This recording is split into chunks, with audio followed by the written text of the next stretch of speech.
Хората зад мен са отборът на победата във Врачанска област. Тези думи към събралото се множество на площад Христо Ботев се обърна кандидата за кмет на община Враца Калин Каменов при откриване на предизборната кампания на ГЕРБ.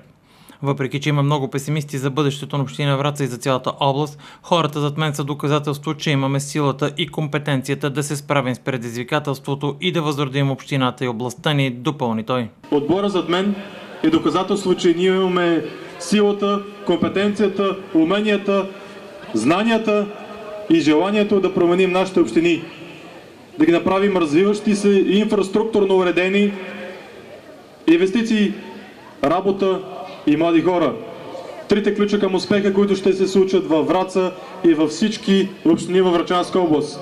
Гарантирам го аз и моите колеги зад мен. Връщането на младите хора и възраждането на региона може да стане със съвместните усилия на всички нас. За това ключовата дума е заедно, заяви Калин Каменов. Врачани са будни, знаещи, можещи и мъдри хора, които знаят в трудни моменти кого да подкрепят. Аз съм сигурен, че вие ще изберете правилния избор с номер 14. Благодаря ви и успех за Враца! ГЕРБ има своя устрем и ще бъде първа политическа сила за 10-ти път. Тази победа е важна, защото искаме да имаме добре работещи общини, както отчитаме видими резултати в Бяла Слатина, Оряхово и Козлодуй, така искаме да бъде и в останалите общини от областта, заяви от своя страна председателят на Националният предизборен щаб на ГЕРБ и заместник-председател на партията Цветан Цветанов. Враца се нуждае от експерт, млад и енергичен човек, който има способността да изгради силен екип, силен административен капацитет и да можем действително да подготвим Враца за реалните политики в новия финансов програмен период. Скъпи приятели, това несъмнено може да стане само и единствено с Калин Каменов номер 14. Калин иска да се върне във Враца, да работи за Враца, да остане да живее във Враца, да върнем децата, които напуснаха Враца.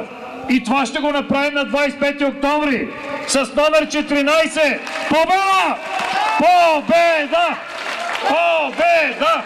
Калин Каменов е един можеш и работоспособен човек, който умее да създава успешни екипи. С тези думи Цветан Цветанов описа кандидата за кмет на Враца пред членове и симпатизанти на партията минути преди началото на предизборния концерт. Калин получава подкрепа от парламентарната група на ГЕРБ, от всички депутати, лично от премиера Борисов, който го е назначил за заместник-министър. Пред близо 500 човека в залата на читалище Развитие, Калин Каменов представи своите приоритети за развитието на Враца.